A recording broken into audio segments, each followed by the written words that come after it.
Hey, Jason Rice with Lotpop, and we're going to put on a dealer workshop, and we're going to be combining this with Strong Automotive Marketing Firm. And what we're going to be doing with this workshop is we're going to attack your dealership in three crucial areas in this order.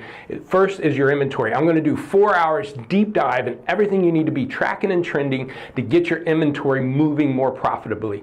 Then the next day we're going to do another 4 hours on a deep dive at internet process management. That's going to be hosted by Jonathan Schreiber and myself into a deeper dive of how to process manage your internet leads, contact per leads, how much your contact ratio is, and we kind of push closing percentage to the side, because once we start digging into the inventory in those internet leads, you'll understand why closing percentage maybe isn't as important to be tracking any longer.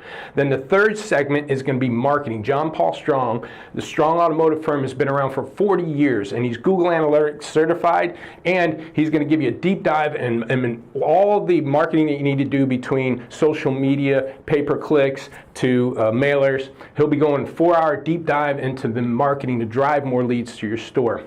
Go to dealerworkshop.com. It's going to be hosted October 16th and 17th at the Kansas City Automotive Museum. So get more information on the website. It's free for any current and previous Lotpop customers because it's our 5th year anniversary. We want to give back. It's also free for any Strong Automotive clients. So again, October 16th and 17th, dealerworkshop.com. Hope to see you there.